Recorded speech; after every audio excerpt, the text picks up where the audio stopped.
ताज्या बातम्यांसाठी महान करेला सबस्क्राइब करा आणि बेल आयकॉनला क्लिक करा। यूट्यूबवर जाहिरात आली होती ती स्किप केली।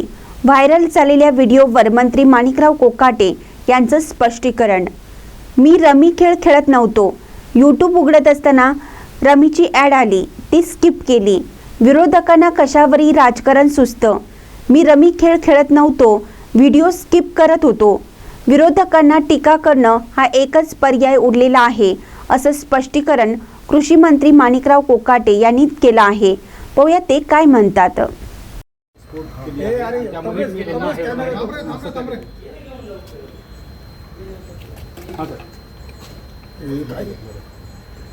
विषय असा आहे की वरच्या हाऊसला बिझनेस असल्यामुळे मी वरती बसलेलो होतो आणि हाऊस जनरल अर्जंट झाला असावं म्हणून खालच्या हाऊसला काय बिझनेस चालू आहे हे पाहण्यासाठी मी मोबाईल ओपन केला होता आणि मोबाईल ओपन करत असताना यूट्यूबवर येत असताना अशा अनेक प्रकारच्या जाहिराती या ठिकाणी येतात। तर त्या जाहिराती स्किप कराव्या लागतात। ते स्किप करत होतो मी। स्किप करता करता त्या 2-3 ठिकाणी कुणी माझ्या पेकडे असतो मोबाईल, माझ्या कोणाकडे असतो तो ती जाहिरात स्किप करता मला एक 2-3 सेकंद या ठिकाणी लागले। त्याने 18 सेकंद दाखवलं आहे। त्यांनी जर आणखी पुढे दाखवला असता तो स्किप केलेलं त्यांनी दाखवलं असतं ना, पण त्यांना ते दाखवायचं नाही आणि ते विरोधी पक्षाने दाखवणारच नाही। बरं ते काय वैयक्तिकरित्या फक्त माझ्याशी चर्चा करताय, कधी माझ्या कपड्यावर बोलताय, कधी माझ्या मोबाईलवर बोलताय, कधी माझ्या गाडीवर बोलताय, पण माझ्या धोरणांवर, माझ्या कामांवर, मी केलेल्या शेतकऱ्यांसाठी केलेल्या जे काही उपाययोजना आहेत त्या संदर्भात विरोधी पक्ष नेता कुठलाही बोलत नाही।